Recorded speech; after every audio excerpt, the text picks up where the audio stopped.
jaajëfal itam courage bi nga xamante ne suñu ndaw yi nekk ci terrain bi am nañ ko ba wàcc ci mbedd mi kon niñ ko doon waxee rek gis nga kon fi mu nekk nii foyer de tension yi mi ngi gën di bëri fi mu nekk nii Georges. Ah oui non nee naa leen foyer de tension yi dañoo bëri. Ce n'est pas seulement lié, ce n'est plus lié à l'affaire Ousmane Sonko, c'est lié à beaucoup de facteurs yoo xam ne c'est devenu un cocktail explosif boo xam ne il suffit d'une étincelle comme ni ko waxee et l'étincelle est là donc il faut faire très attention, il faut être très prudent. Je crois que bu amee d'autres bonnes volontés comme ni ñu ko doxee woon démb ba convaincre Ousmane Sonko accepter d'aller répondre au juge ce mercredi, je crois que les mêmes bonnes volontés, les mêmes autorités war nañ solaat seen dàll dem seeti les différentes autorités pour ñu jéem a seddal affaire yi ñu jéem a fay li nga xam ne mooy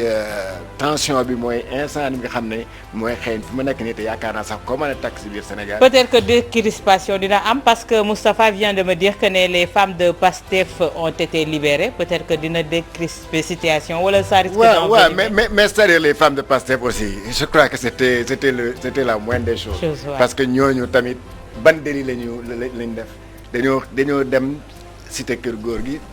toog si buntu kër gi xam nga bu ñuy naan ay xam nga loolu on a pris le prétexte de l'interdiction de rassemblement pour les amener pour les embarquer mais finalement yow li ngay tere finalement ñoom la ñuy créer parce que buñ leen interdit rassemblement dañ leen di boole si benn car comme dans des sardines ñu dem Kédougou fekk fa Soli Brahma Dabo di ndaw li ñu fa toogal Soli ñu nuyu la Soli Brahma Dabo Assane bu fekkee ne Soli mi ngi en ligne rek ñu jokkoo ak moom. allo oui. waa Soli fi mu nekk Kédougou lu fa xew.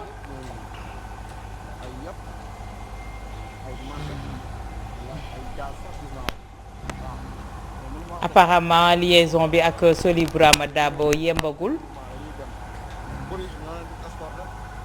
Pape ni ma ko waxee foyer de tension yi fi mu nekk nii bëri na. ndax ñu bëri dañu ne dañuy violer couvre-feu bi tey jii. couvre-feu bi moom daanaka ñoom ñoo ko doon faral seen bopp parce que fa ñu taxaw fële ca Mermoz téye fa Ousmane Sonko gisoo fa oto Pastef gisoo fa Ndiaga Ndiaye gisoo fa oto gendarmerie nga fa fekk ñoom ñoo fa téye c'est-à-dire tey jii. kon ba teg cordon sécuritaire donc foofu accrochement. moo fi xew nag. waaw mu mel ni Soli waa Soli. waaw. lan moo xew Kédougou jamono ji. waaw mën naa wax ne daal dëgg la daal damaa feebar damaa obligé jóg nag parce que lu xew dans yeneen région loolu moo fi xew daanaka daal militants yi Pastef ak les sympathisants ñoo ñëpp ñoo jóg taxawoon nag bëgg a marche nag mais mën naa wax ne daal la montagne a poussé d'une souris bu ñu marché mais def nañ déclaration ce qui est sûr c'est que policiers ñu ngi fi taxaw di leen xool en tout cas daal mën naa wax ne la une police n'est pas civilisée parce que waxuñu dara defuñu dara lu ñu leen di xool nag ñu def seen déclaration depuis 16 heures lañu fi jóg nag di manifester seen naqari parce que dëgg léegi nag seen responsable nee ne daal lu fi xaw tey musul am Sénégal moo mënuñ comprendre ne kii di seen leader bi nga xam ne daal mooy Ousmane Sonko mu war a dem wuyu ñu arrêté ko ci yoon bi jaaree ko feneen ñu créé ko yeneen problème ñoom dafa mel ni daal Sonko du doomu Sénégal Sonko bokkul ci yeneen région Sonko bu Afrique la Sonko bu Kédougou la parce que ñoom lu ñu gis tey gis naa ne benn avion bu jógee fii dem te saa bu avion bu jógee fii nag dafa mel ni daal lii de téléphone bi dañ ko perturbé parce que ñu bëri daal dañu fi jaar di jël or alors loolu lañu nekkaar lañ ne amuñu liggéey amuñu dara ci Sonko rek lañu am yaakaar comme ci Sonko la ñu am yaakaar ñoom mënuñu comprendre ñu jàpp Sonko tëj ko ba ay at wala ay mois ba pare ñoom lu ñu bëgg daal lu ñu sol na di ñu ko mën a mën ñoom ay jeunes yi jigéen ñi ñoom ñëpp a di taxaw di wax ne daal en tout cas suba bu neexee yàlla dinañ déposer n'est-ce pas benn demande n'est-ce pas d'encadrement du marche bi rek mais encadrement bu neexee yàlla ñoo yóbbu sax ñu ne bu neexee daal dinañ def déposer benn demande d'encadrement comme ça ñu mën a marcher en tout cas ce qui est sûr duñu dellu ginnaaw su te pour vous dire que dëgg la booy depuis presque 2 jours ñu ngi ci préparation bi dafa mel ni daal xam nañu sax Sonko du egg tribunal dinañ ko créer beneen problème pour ñu jaar ko te yaakaar naa loolu moo am nii. voilà Soli Bourama Dabo kon ni mu ñu ko waxee rek moom moo di ne Kédougou itam manifestation ga am na fa tar na fa kon jamono ji Pape ma bàyyi la nga continuer ci foyer de tension yooyu. waaw foyer de tension yi dama ne day gën a di yokk parce que déjà dama xam nga rek soxna Awa illégalité moom fu mu tegu rek réponse bi tamit toujours day ko séntu ci illégalité quoi. dama ne tey dañuy jël kaaw précis bi nga xam ne mooy kaaw préfet de Dakar parce que tamit moo def tey li nga xam ne c'est unique dans l'histoire du Sénégal man maa ngi soog a gis benn préfet bi nga xam ne avant daañu doon gis sax des forces de l'ordre di def genre erreur yi mais préfet je rappelle encore que fii c'est le responsable c'est le chef départemental de la sécurité et de la salubrité publique mon chef commissaire central mon chef commandant de compagnie bu gendarmerie bu Dakar c'est-à-dire tey jii en matière de maintien de l'ordre le préfet est le patron de Dakar que le préfet sañ a ñëw taxaw sans sommation alors que la loi lui fait obligation de faire des sommations pour disperser des foules préfet sañ a ñëw taxaw naan tirer sans faire de sommation c'est-à-dire que ce préfet là non kii bu ñu ko poursuivre kii yeneen lay jur gis nga droit de l'homme yi nag yi ñu war a topp yooyu bii war na ci bokk kii moom dañ ko war a poursuivre parce que ça c'est inédit tey jii ci attaque yooyu bu ci nit ñàkkoon bakkanam dañ ko war a topp moom pour meurtre ça il faut qu'on le dise léegi nag la montée nag de ces foyers là dama ne illégalité fu mu lalu rek chaque jour da ngay lu ciy topp mooy illégalité parce que tamit nit ki amul dara lu dul yelleefam soo ko joggilee mu joggil la leneen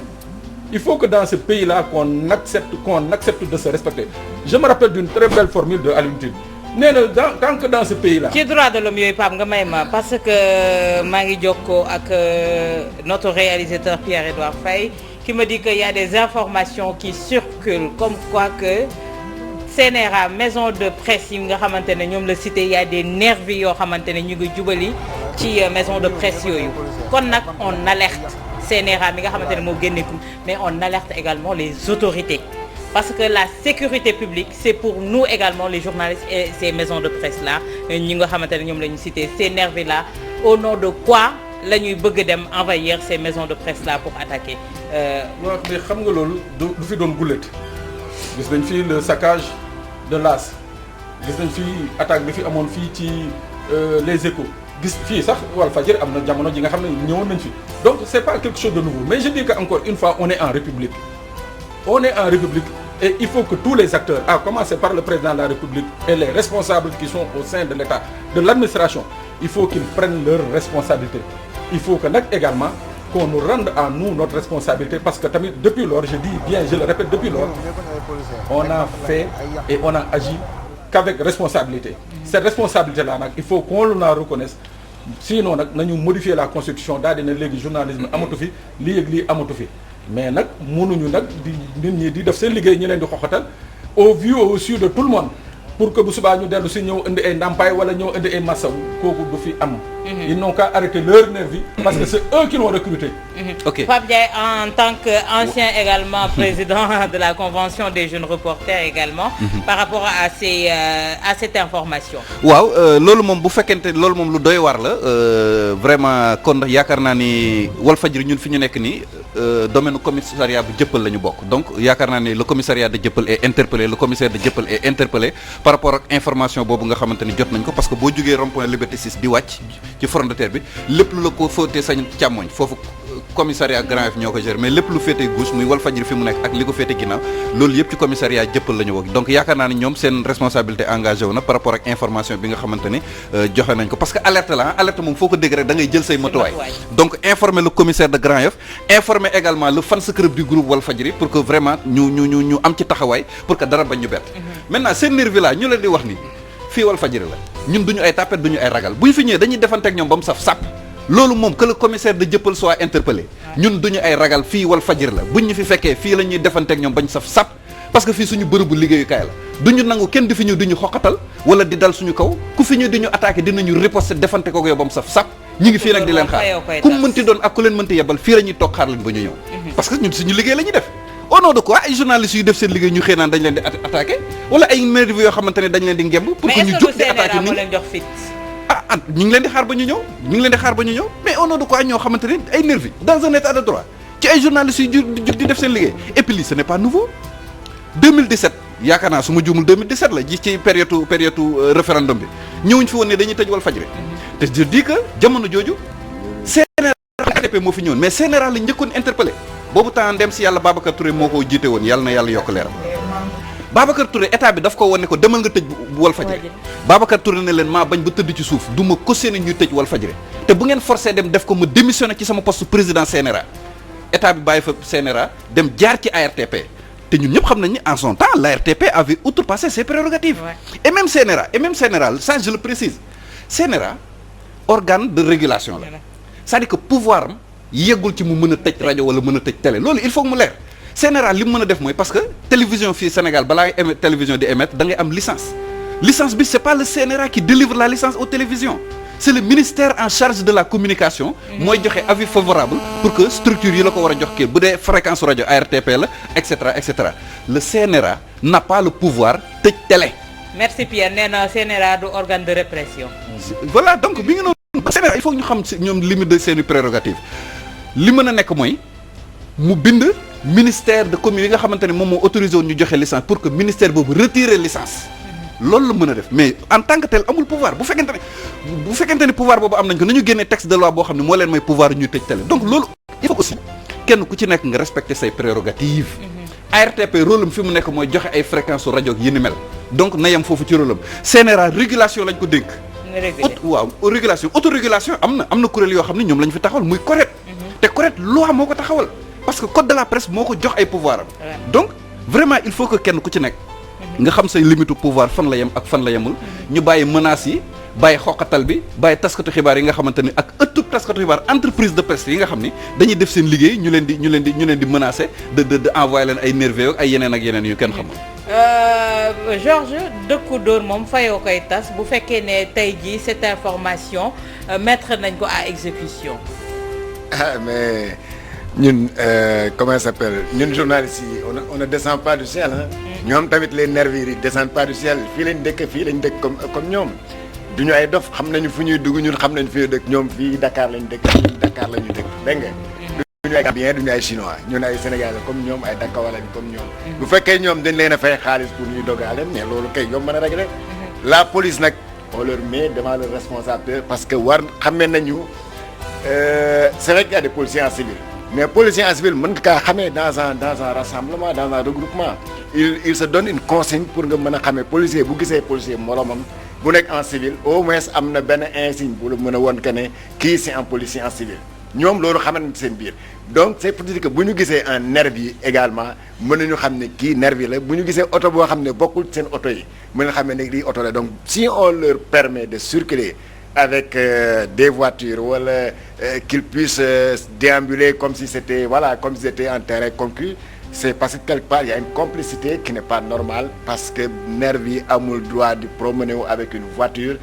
te loolu je le dis encore police wala gendarmerie boo rombee un nervi xam ne kii nervi la oto bii du oto police am na oto yoo xam ne boo leen gisee nga xam ne lii oto police la bu ñu gisee beneen oto tamit une L200 boo xam ne c'est frappé du logo d'une institution de la République ou bien de truc d'un ministère war nañu mën leen jàpp ne leen yéen fan ngeen jëm surtout qu'à cet instant-là police oto boo gis muy circuler instant circulation bi xam ne du yoon. ñu jël Mamadou Thior di njiital CORED Pape Mamadou Thior. waaw alors président.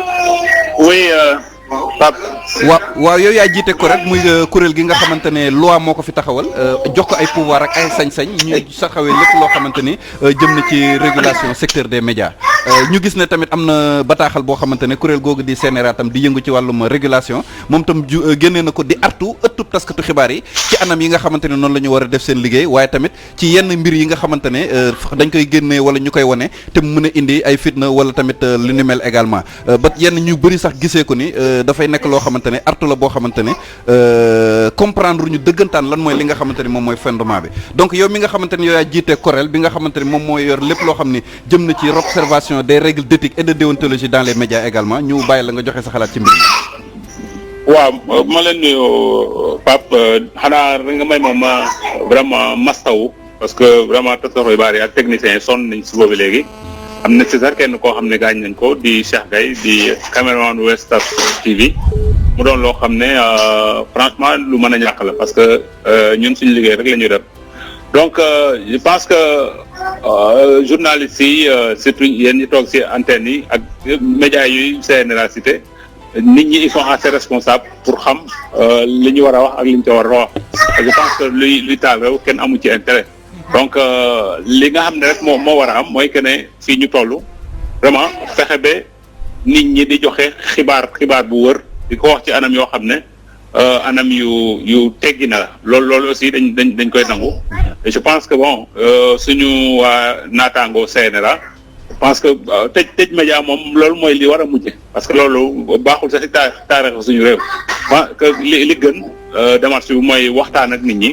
su fekkee ne da nga gis loo xam ne naka su dul loo xam ne lu ne weng la laa wax de parce que te amul parparloo boo waxee ñi nga xam ne ñoo jiite média bi parce que ñun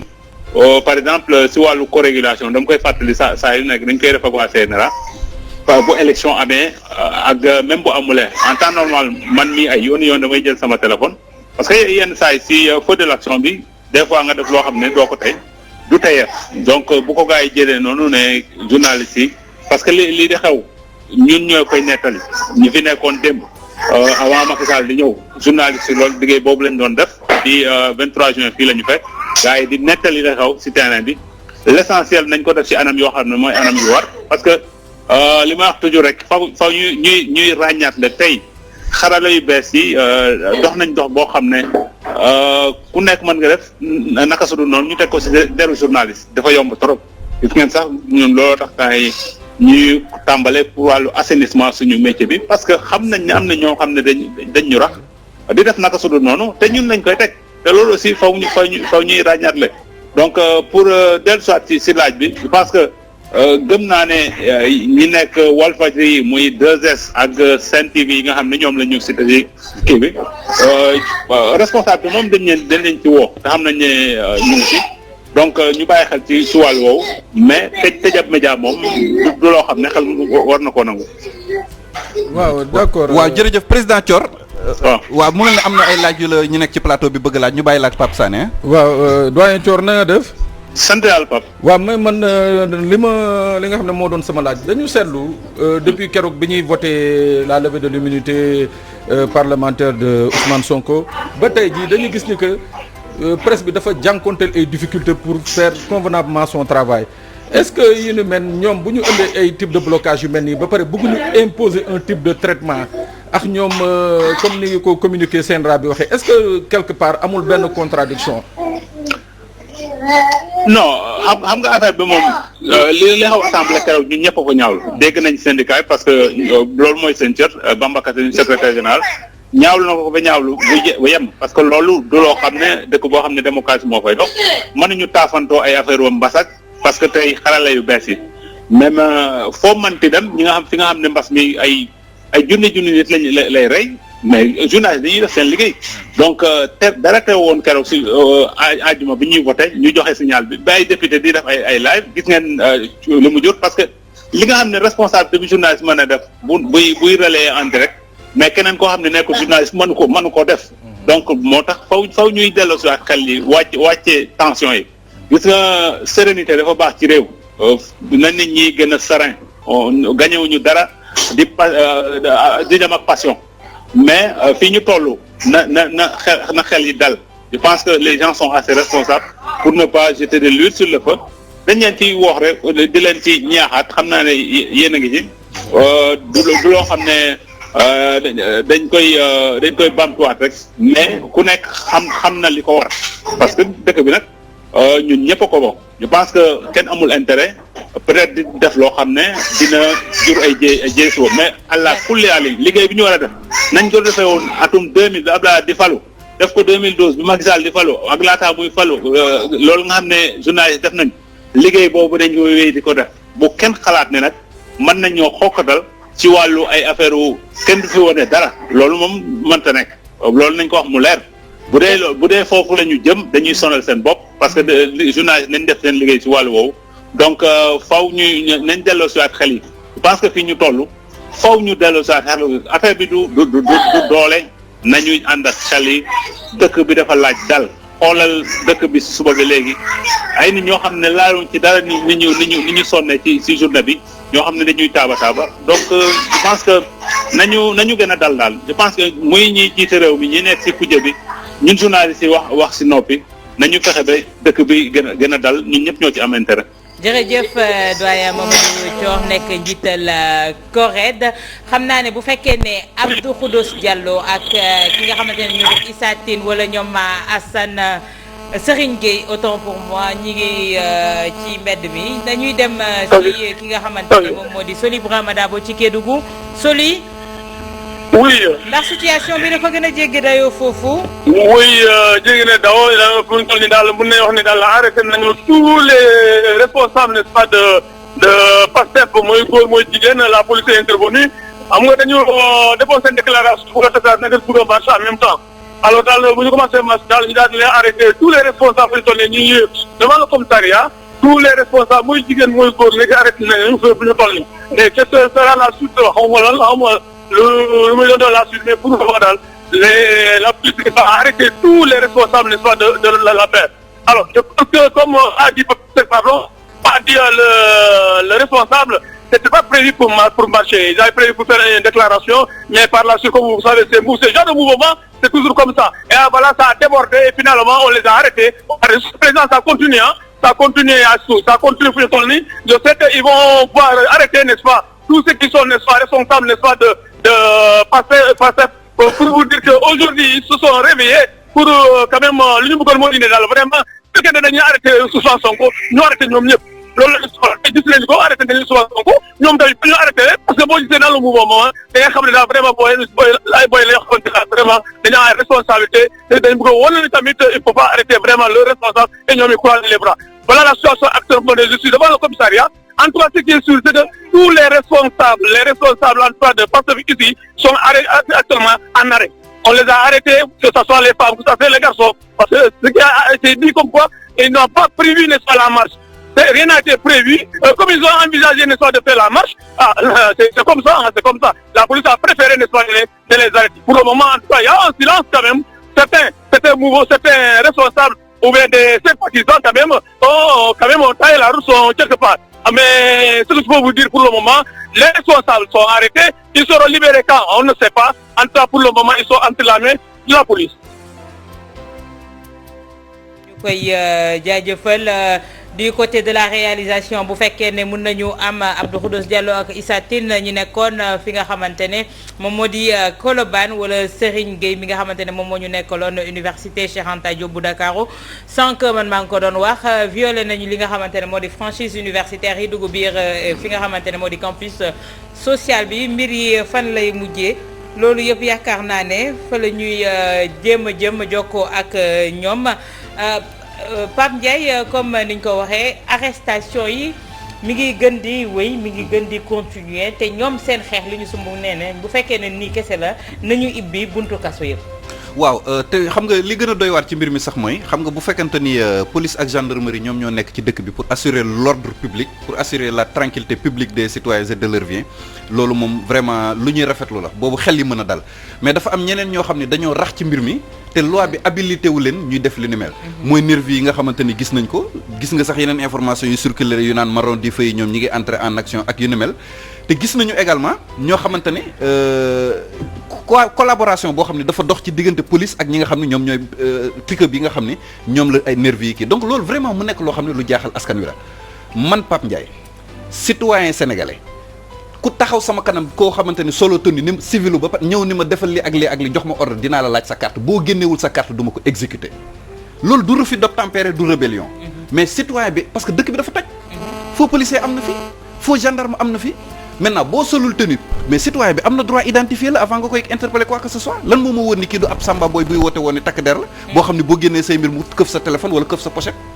donc droit citoyen la ñu demander la nga décliner sa identité boo ko décliner wul du ma ko exécuter ñu dem université Cheikh Anta Diop bu Dakar fekk fa Serigne Gueye Serigne waaw awa voilà fi mu nekk ñu nuyuwaat la lan moo am fi mu nekk ci université ndax am na accalmie wala ba léegi mbir yi dafa tàng foofu amul accalmie ba léegi presque dafa mel ni étudiants yi dañoo naan ndox ñëwaat ndax sànq la ñii di takk der yi defoon benn attaque bu am doole ba dugg sax ci biir université bi leen presque ñu dugg ba reculer bu baax a baax mais dafa mel ni gars yi dañoo dugg guux tuuti ndox rek ñëwaat ndax xaw ma dañoo remplacer ñeneen ak ñeneen ñu bees ndax daal attaque yi wala sànnante xeer yi peut-être mu fi am. li ci gën a garaaw nag mooy am na ci léeg-léeg du doon diggante étudiant ak policier waaye day doon diggante étudiant ak ñeneen ñi civil ñooñu nag ñu am doole la te ponkal mën naa jàpp ne mel ni ñi ay mbër ñoo xamante ni léeg-léeg ñoom ñooy sànnante ay xeer ak étudiants yi dootu doon diggante sax policier ak étudiant mais day doon diggante étudiant ak yeneen i civil yoo xamante ni ñu am doole lañ awa. benn couleur bu ñu sol wala seen tenue bu leen di identifier. non soluñu benn tenue yëre yi ñu xamee nit ñi nii la ñuy sol yëre yi ay jogging ak ay blouson ay yëre yoo xam daal léeg-léeg doo xame daal ne ñii fii lañ far wala fii lañ féete ay civil lañu comme ni ñuy solo ci ordinairement. ñooñu ñoo dugg biir université bi. non ñoom mujj ñoo dugg mais ñoom ci bunt bi lañ taxaw léegi policiers yi ñi takk der dañoo reculer taxawaat nañu ba ci rond point bi fi ñu taxawoon. fi ñu amoon habitude di taxaw foofu la ñu reculé waat mais policiers yi nag duggoon nañu am na un certain moment boo xam ni duggoon nañu ba ci biir mais après nag la ñu reculé waat xam naa c'était pour disperser leen parce que malgré les lacrymogènes les gaz lacrymogènes gars yi dawuñu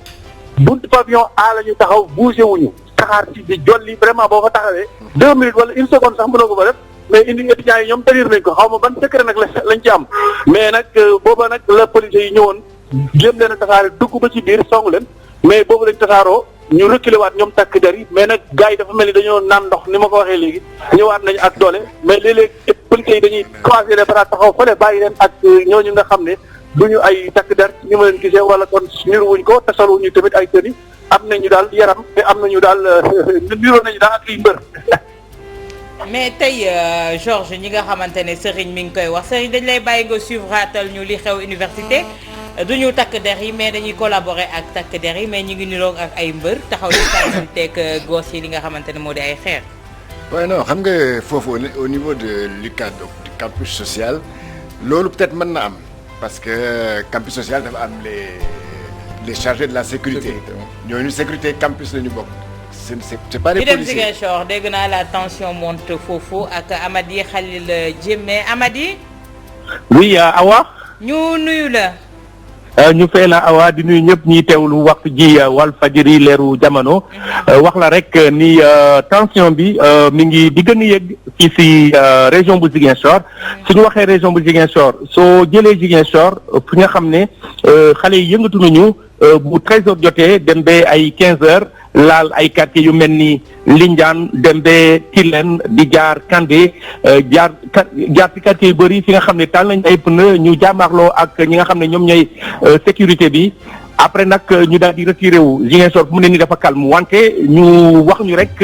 ni côté Oussouye fi nga xam ne ba léegi kenn yëngatu fa woon depuis bu affaire bi commencé tey la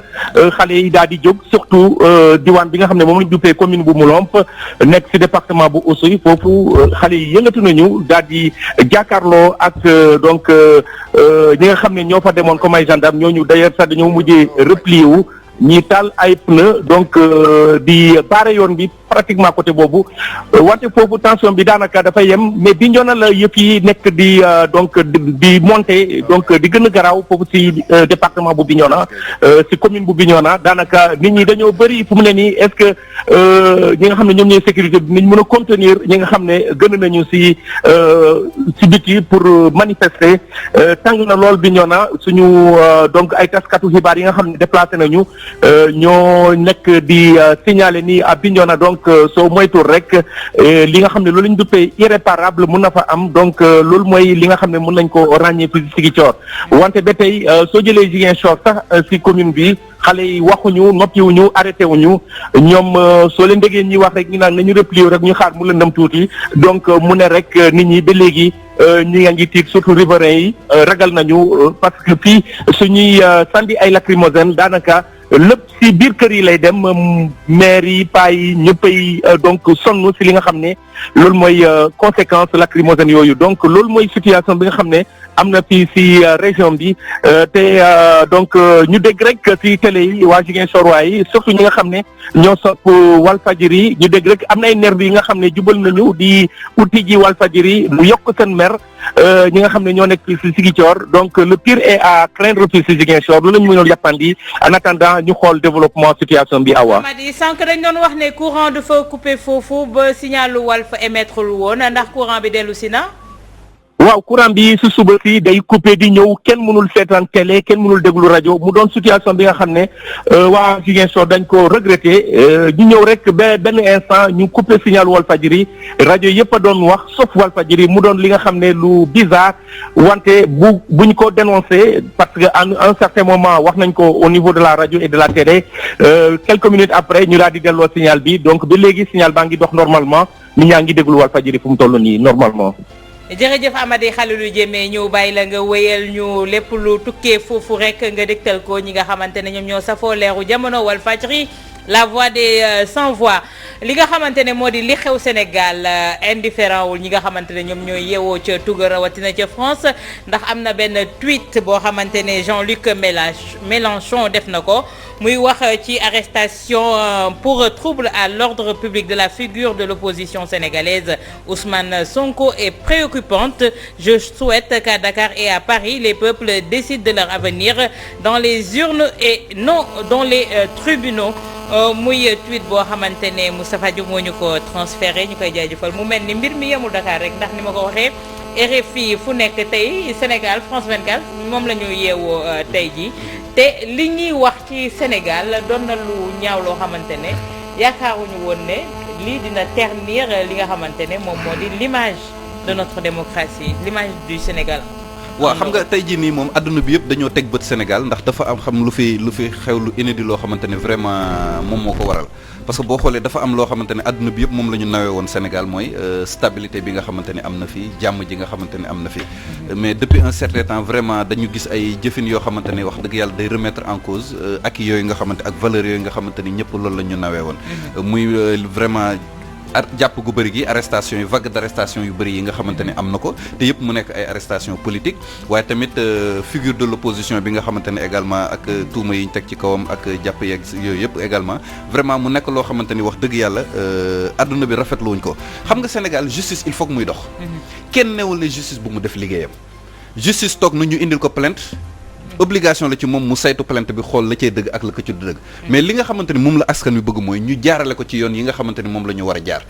su ko defee kon benn problème du am parce que yaa ngi dégg avocat yi ñu ngi koy wax sax maanaam dafa bëri ay procédure ay vices de forme yoo xamante ni dafa am ci mbir mi soit anam yi ñuy jàppee nit ñi lañ dul respecté wala dégg nga maam conditions yi nga xamante ne noonu la ñuy jëflante ak ñoom mooy am problème wala tamit également li nga xamante ni moom mooy seen i droit seen àq ak seen yelleef yi nga xamante ne lois et règlements yi ñoo leen ko may loolee lañ leen di xañ donc loolu nag dëkk bu mu am du ñàkk àdduna bi yëpp teg la bët te vraiment loolee nga xamante ne ñun suñuy akki la ak suñuy yëf dafa nekk loo xamante ne dañ ko war a préserver maa ngi lay wax ni li fi xew daf may fàttali vraiment ay wax yoo xamante ne Sidi Lamine waxoon na ko dafa am ñaari wax yoo xamante ni daf ko waxoon benn bi moom waxoon na ko ñëpp dégg ko mu ne leen réew mi moom révolution rek ko koy jagal waaye am na beneen prophétie boo xamante ne Sidi Lamine Niass laata muy làqu defoon na ko te loolu yaakaar naa Seni Diop bi nga xam ne moom mooy directeur de publication bu Walf Quotidien seede la ci dafa am benn jour yaakaar naa ci période procès Khalifa Sall la wala après loolu bi conseil constitutionnel waree wax lu jëm ci wàllum résultat élection yi ñu tase si escalier ñun ñett Sidi Lamine nañu boobu décidé guñ sax kan mooy bokk kan moo dul bokk ci élection mun nañu lenn de xam naa ko Macky Sall bu écarté Khalifa Sall écarté Karim Wade mu dem gagné élection yi toog ba mandaawam jeex te dara xewul Sidi Lamine Niass mu ne man dina ma jaaxal te yàlla xam na ni Sidi Lamine Niass moom ba mu làqoo sax la askan wi doon xam valeur am fi toll ñëppay laajte Sidi Lamine ñëpp a koy rëcc ñëppay métti lu demam gi mu demoon xam nañ ne boo ko fi fekkoon kon kenn waxatu ko foo tourné ci Facebook bi ñu ngi partagé photo Sidi Lamine Niass parce que vraiment dafa manqué ci jamono ji taxawaay yi nga xamante ne amoon na ko pour freiner le pouvoir pour freiner dérive yi nga xamante ne pouvoir doon na ko def loolee mu waxoon nag mi ngi xeeñ de dafa mel ni ci yoon boobu la ñu nee woon na Khalifa Sall ak Karim Wade bu ñu leen écarté ci élection présidentielle Macky Sall faluwaat toogaat dem ba mandaawam jeex te dara xewul ci réew mi moom dara dalu ko mu exercer ko ne mandaaw mu ne man dina ma jaaxal trop te lépp loo mënti wax Sidi Lamine ñun ñëpp xamee woon nañ ko leen waxam daanul fanaan àll lum la mënti wax day yàgg rek waaye da nga koy gis dëkk bi yëpp mën nañ dara mën na xew ñëpp jaaree nii mu jël sens contraire mais tôt ou tard ñëpp dañuy dem ba rejoindre ko ci li nga xamante ni moom mooy idem moo tax vraiment il faut que ñu revenir à de meilleurs sentiments ñi nga xamante ni ñoom ñooy kilifa justice yi muy kilifa armée bi ak yu ni mel vraiment ñu waxaat ak seeni éléments ñu dëppoo ak yelleefu nit ñi respecté ko les droits de l'homme ñu respecté ko respecté les lois et règlements respecté vraiment anam yi nga xamante ni moom la ñuy traité citoyen moom la ñu leen di convoqué ak moom la ñu leen di jàppee donc loolu bu ñu ko le peuple ne demande que de ça peuple bi neewul nañ tëj tribunal yi tëj police non yoon mën na def liggéeyam mais ñu jaarale ko ci anam yi nga xamante ni foofu la war a jaar Pape tey jii kii pour arrêter Macky Sall bu fekkee ne tey ñi ci réew mi kilifa yi ci réew mi ñaan nañu njëkk mu dellu ginnaaw te yaakaar nañu ne ñu bëri jàpp nañu ne su France àddoo mu deltu ci ginnaaw waaye tweet bi nga xamante ne génn na itam du luy redorer li nga xamante ne moo di le blason sénégalais. image yu Sénégal muy awa li nga wax dëgg la mais man damay def benn retour tuuti en arrière xam nga dañu fàttaliku président bi mu faloo dafa amoon kàddu gu célèbre bi mu fi waxoon jëmle ko ci sëriñ yi mooy kilifa diine yi. ay citoyens ordinaires Sénégalais yi dafa mel ne ñun ñëpp ba ci man mi dañ ko jàppoon mais man dafa am la nga xam ne dama ko doon gëstuwaat ci son premier voyage bi mu demee France mooy bi ñu ko falee ba pare mu dem France bi mu dellu see dafa mu wax ju am solo ju président wax mais nit ñi dafa ñu ci woon attention mu ne bi ma demee la France m'a donné des archives de l'histoire du Sénégal gis nga ce bout de phrase là dama toog fan yi di ko xalaat pourquoi précisément la France m'a donné des archives du Sénégal ma jàpp ne am na ña nga xam ne ñoom la doon araftu fii ci dëkk bi mooy maanaam xam naa démb. sama jàngat laay wax ñooñu la doon araftu mais tey jii li mu waxoon ci kilifa diine yi est-ce que gis nga boo bëgg léegi bu fi toogee léegi kilifa diine bu ñëw ñaan ko njëkk ci mbir. mu nangul la ko. moo tax j'ai aimé un peu keroog nuance bi Sonko def dans son discours di wax ni que kilifa diine yi boo gisee bëggu leen noonu dugal ci mbir mi ñuy ñaan c'est parce que feneen ak ñeneen jaaroon nañ fi te ñoom it kilifa diine yi bu ñu ci dugalee seen loxo mujjuwul fenn donc pour bañ leen teg gàcce googu moo tax du leen ñaan tey kii pour arrêter le président Macky Sall il faut que moom ci boppam mu arrêté boppam. Ouais. En quoi faisant? Non, il faut qu'il se rende compte d'une chose mooy que le président est un délégataire des pouvoirs de l'ensemble des 16 millions et poussières de Sénégalais. Que Sénégal bi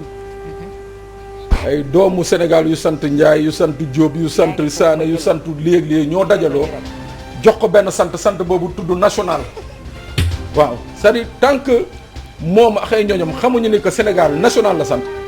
mooy que on risque d'aller vers des lendemains encore beaucoup plus troubles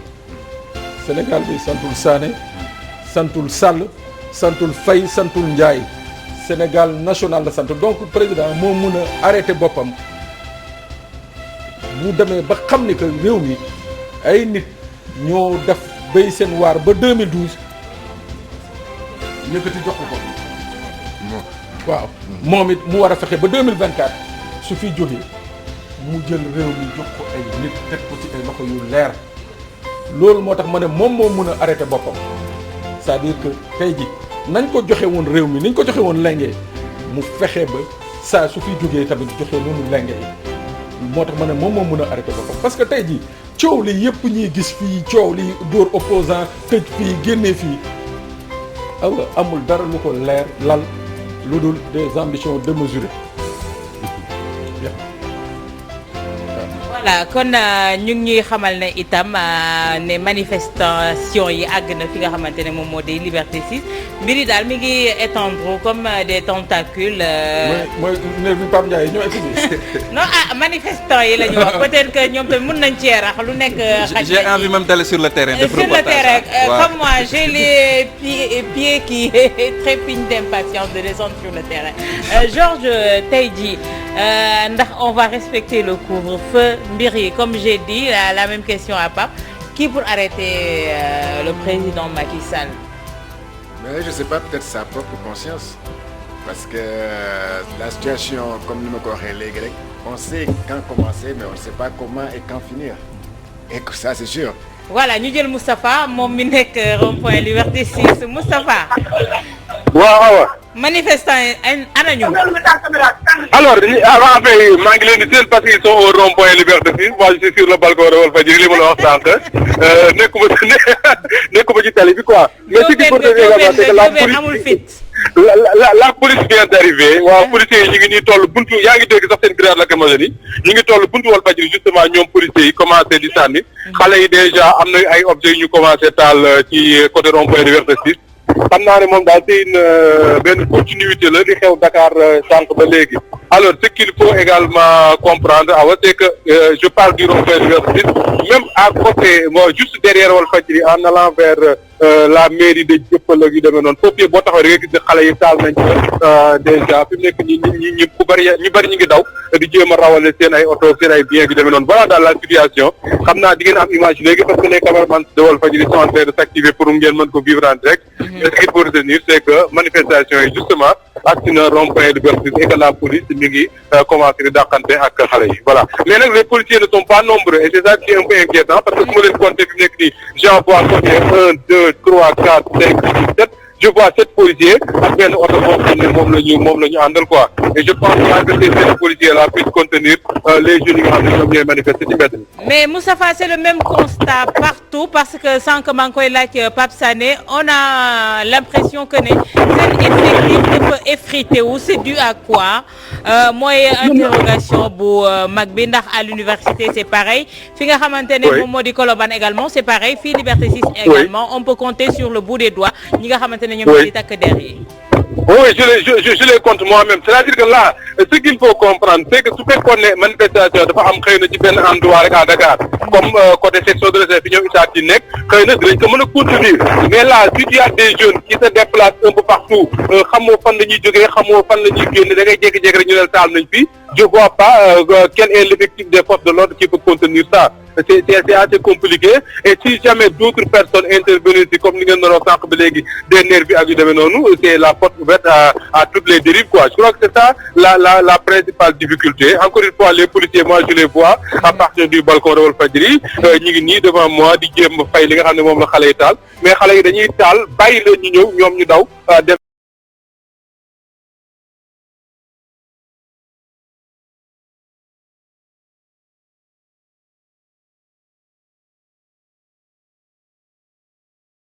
Moustapha Diop en direct du balcon de Walfadjri, c'est aussi simple que ça. mais Pape Moustapha merci mais Pape ñu ngi koy wax sànq mooy effectif bi ak ñi nga xamante ne virulence bi ñu doon gisee takk der yi tey dafa mel ni wàññi nañu ndax suñu demee ba seen grenade lacrymogène sax utiliser tuñ ko ay xeer la ñu utiliser comme gosses yi c'est quoi ils ont changé de stratégie ou c'est des consignes qu'ils ont reçues? non du consigne xam nga awa gis nga ci wàllu maintien de l'ordre xam nga policier wala gendarme nan la gën a bañ mun na gérer une situation spontanée mooy maintien de l'ordre rétablissement de l'ordre mais gis nga bu duggee ci gestion de crise mooy quand c'est cyclique loolu la alkaati ak gendarme gën a bañ ci àddina parce que xam nga ndax lan ci yooyu ngay gis yenn violence yi di mujj ci rey nit. voilà gis nañu image rond-point Liberté 6 yi Pape moo nekk nii à la télé gis nga li nga xamante ne moom moo fa am.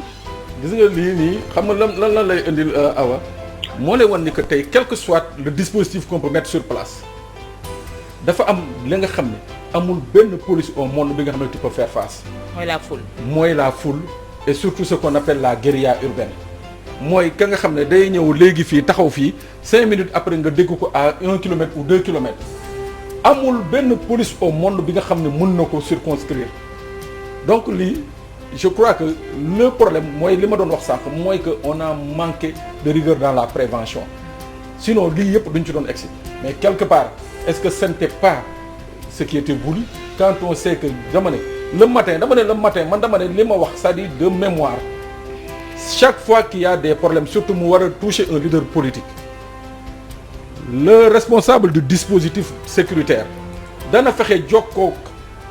le protocole leader boobu ñoom ñaar ñu fexe arrangé toppatoo ba nga xam ne le cas de Idrissa Seck mi nii Idrissa Seck bi muy dem fii di uy ji dikk mais ils ont pris le temps avec son service de sécurité waxtaan ci moom fan lay jaar dégg nga. ñu dem université ndax ñu ngi ma naan l'avenue Cheikh Anta Diop ñi nga xamante ne ñoo di étudiants yi jël nañ ko en possession Serigne Gueye moom moo ñu fa teewal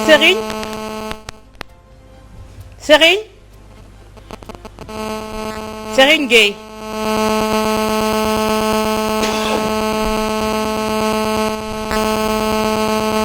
waaw voilà Serigne fi mu nekk nii avenue Cheikh Anta Diop kon étudiants yi def nañ ko seen moomeel.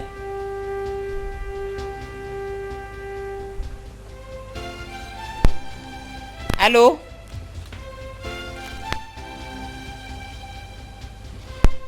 man xamul ndax dañoo jeexal grenade lacrymogène wala nu mu fa demee mais en tout cas daw nañu ba dugg biir point E. Serigne bul waxati loolu waay grenade yi dafa jeex.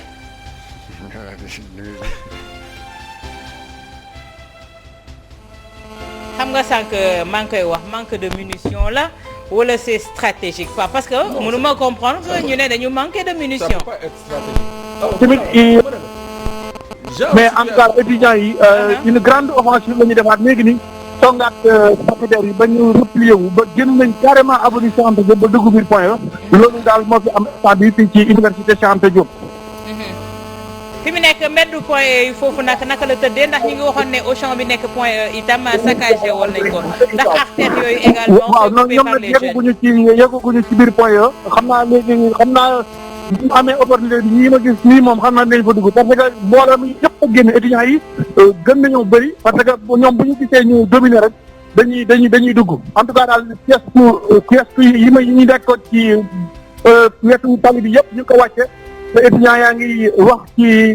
ñii ngi naan nañu dem xam naa ne dañoo bëgg a dugg biir point E waaye lu mu ci mënti doon rek policiers yi ñoom wàcc nañ avenue bi complètement comme avenue Cheikh ba ñu ci biir point E nag ñoom duggaguñu fa ñoom étudiants yi ñu ngi pour le moment ci kaw tali bi ci biir ak ci avenue bi mais lu ñu fekk ci kaw yoon ni lu mën a wàcc rek wàcce nañ ko pour barrer ko route. d'accord Pape comme niñ ko waxee rek ñu bàyyi Serigne mu poursuivre xool ñu fu wànnante de mujjee ki gëtam ci anam googu mais tey ji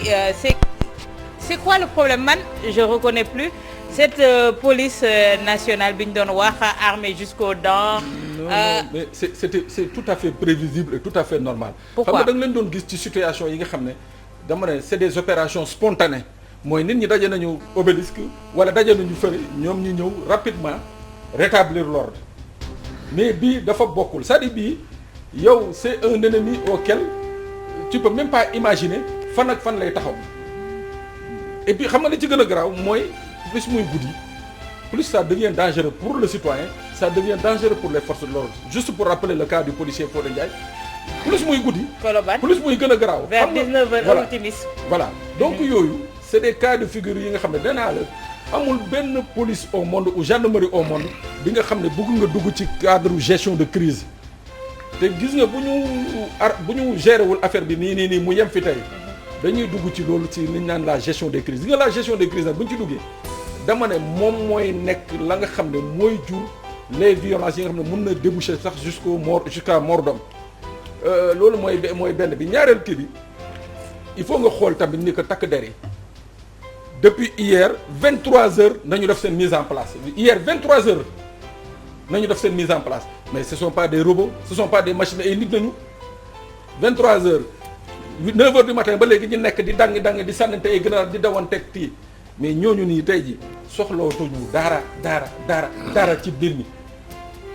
booy dox da nga gis ñenn ñi man bi may ñëw sànq nee la HLM da ngay gis ñu ci bëri nga gis leen ci taatu garab ñi dem toog laxatu dindi seen kii dindi seen beere dindi seen épaulette dem toog parce que dañu sonn dafa am li nga xam ne nag nit antonu ko ci yooyu nag mooy jur lii nga gis nii finalement même boo yoree sa gànnaay wala nga yoree sa fital wala sa grenade am na li nga xam ne duñ ko def parce que leer na leen ñoom ni que am na fi bu ñu fa àggee ñoom yoon mooy dal ci seen kaw parce que tamit nag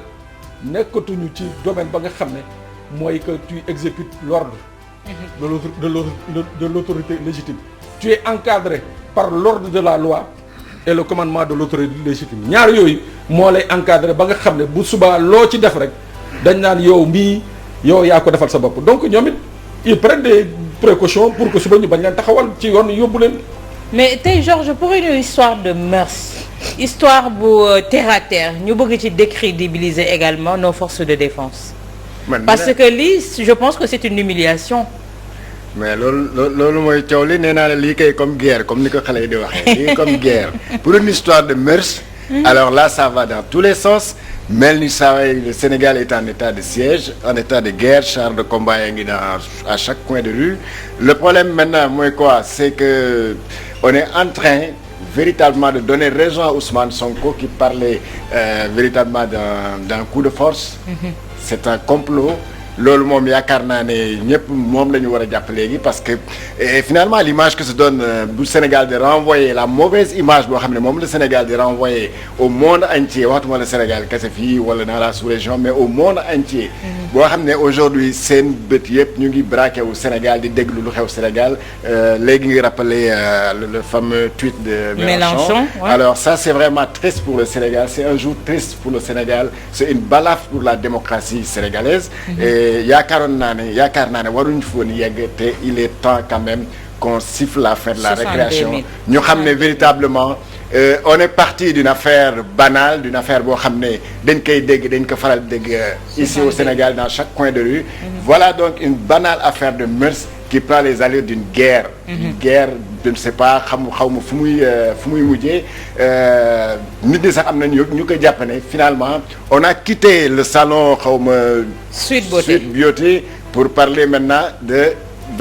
2024 c'est comme si on était dans une atmosphère de campagne électorale ouais. Ça me rappelle véritablement ce qui s'était passé le temps bu ñuy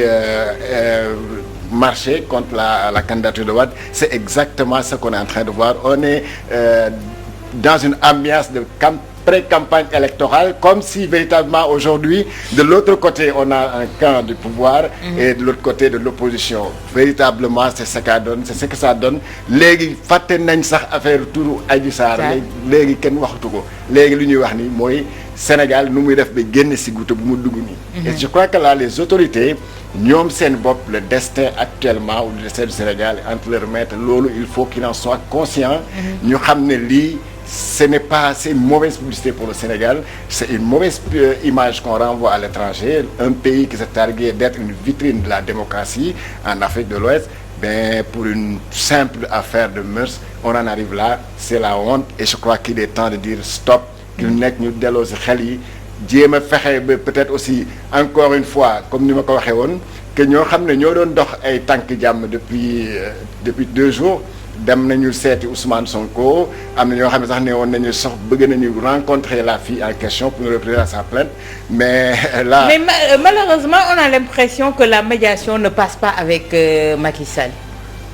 Ben elle passe pas avec Macky Sall ben je sais pas peut-être que moom dafa jàpp ne comme nu mu doon wax rek moom yoonam nekk si moom bokkul si complot bu ñuy wax moom du si wax mais fi mu nekk nii maintenant je crois qu'il est obligé maintenant de parler il est obligé parce que mooy kilifa réew mi moom mooy borom kër gi moom bu gisee loo xam ne ñaari xale yu ndaw yu xeex biir këram borom kër gi am na droit jóg ne bàyyi leen lii parce que mu ngi bëgg a ëpp loxo et là il n'est plus question que vous continuez à faire comme ça parce que sinon li mu mën a jur ëllëg kenn xamu ko on peut commencer mais on sait jamais comment finir. mais ci début affaire bi Georges gis nañu ne médiation boobu ngay wax y a le khalife général des Mourides qui a pris langue avec le président Macky Sall il s'en est lavé les mains tey jii bu fekkoon na bëggoon na àtte depuis le début waxoon na addu bu fekkee ne kilifa gi ñaanoon na ko njëkk. ouais mais c'est que li mu la waxoon léegi rek c'est que l'affaire est en train de prendre une autre tournure. Ouais. c'est en train de prendre c'est maintenant la sécurité et la paix sociale qui est en jeu yaakaar naa fi mu nekk nii képp ku si nekk képp koo xam ne bëgg nga jàmm Sénégal war nga si dugal sa loxo war nga tamit dugal ci sa kaddu pour que lii mën a jeex et puis que les Sénégalais continuent à vivre normalement parce que instant yi les Sénégalais sont fatigués les Sénégalais sont très fatigués nee naa la je sais pas, du directeur d'entreprise au simple vendeur de cacahuètes ñëpp sonn. Et puis voilà, c'est cette colère-là, cette frustration-là mooy bëgg exploser nii, et il suffit d'une simple étincelle pour que véritablement qu'on arrive au chaos. Et vraiment, je crois qu'il est temps encore une fois de sonner la fin de la récréation pour préserver la paix civile et la paix sociale. Il n'est pas encore trop tard, Georges. Bu fekkee ne côté Colobane Issa Tine ak ki nga xamante ne moo di Abdou Khoudous Diallo ñi ngi ca pegg boobu, Assane Gueye wala Pierre-Edouard Faye du côté de la réalisation mën nañu jokkoo ak suñu ndaw yooyu. Mais Pape sànq ci ginnaaw dañuy ironiser naan peut-être grenade lacrymogène li muy cher moo tax, ndax sànq déggoon naa kenn naan 62 000 lay jar benn bu nekk, ñii naan 40 000 liñ ci yàq yëpp yaakaar naa ne ak jamono bi ñu toll nii difficulté économique yi nga xamante ne dëkk bi mi ngi koy jànkonteel, suñ ko jëloon xaj na feneen. Oui, mais 62 000 effectivement 65 000 francs sax mooy prix unitaire bi, c'est-à-dire et puis dafa doon genre grenade yi nga xam ne ci wàllu maintien de l'ordre partout en Europe dañ ko fa tere,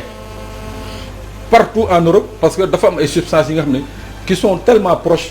des produits cancérigènes. En Europe, France moo ko mujjee arrêté te moo ko interdit daaw, moo mujjee utiliser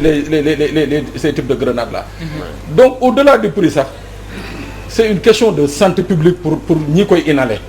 muy takk der yi muy population yi nga xam ne ñoo koy inhaler. Ndax dañ ko ñàkk wala kii, je crois pas que ñu war ko ñàkk, mais dama ne la awa gis nga situation mu mel nii y a tellement d'imprévus bi nga xam ne boo yëkkati woon. Total Liberté 6 saccagé on nous dit, ñu jël Issa Tine également ci direct bi. Issa Tine ñoom ñi fare côté section de recherche moom ak Abdou Khoudous Diallo. Issa. waaw Awa. La situation qui prévaut là-bas maintenant. Actuellement nag ba léegi daal mbir yi dafa mel ni foofu la nekkaat, xanaa kay ñu gisaat nit ñi rawatina la jeunesse ñu génn, mais nag bi la yoon sax Awa li ñu gisaat lu ci xaw a yéeme moo di ne gone yu ndaw a ndaw ñoo xam ne seen i at limoogul sax ci wàllum wot ñoom la ñu gis ngir rek ñu ñëw fii nii taxaw ci ñi nga xam ne ñoo di manifestants yi. Loolu nag nekk loo xam ne quand même ñu bare bari ñi ngi ci sampi laaj bëgg a xam lan moo waral ñoom ñu génn ñëw ci manifestation bi, mu dee gone yoo xam ne xam naa ne moom xaaj bi ñu ci bare bari wote sax mataguñ ko ngir def ko, waaye nag terewul ñi ngi taxaw fii di sànnente ak ñi nga xam ne ñoo di les forces de défense et de sécurité. Leneen loo xam ne itam gis nañ ko muy nervi yi ngeen doon wax ni ki sàng, nervi yooyu le gis nañ en tout cas oto yu takku dafa mel ni sax jamono ji dafa gën a yokku, ñu dugg ci seen ay woto ñenn ñi dox ndànk ñu wutali ba nga xam ne moo di mel ni lu wutali côté marché bu Colobane, xamuñu nekk fan lañ jëm, mais en tout cas nit ñi daal loolu leen la ñuy xaw a laaj ba xam fan la ñu nar a jëm ñoom ñooñu la nga xam ne en tout cas daal nañuy takku ba fees. Mais nag moom liñ ci mën a gis moo di ne c'est des nervis, ndax nag solu ñu li nga xam ne moo di ay tenue, waaye itam daanaka seen xar kanam ak seen i taay boo ko gisee di nga xam ne ñii ce ne sont pas des policiers ni des gendarmes. Donc nag waa police ñi ngi taxaw ci fi nga xam ne rek moo di allée du centenaire bi, taxaw ak seen ay oto ak pick-up yi nga xam ne moom la yenn ci ñi nga xam ne ñoom la ñu wax ay nervis yore, fi lañ ko gaare di dox ak seen i tànk ñoom dem.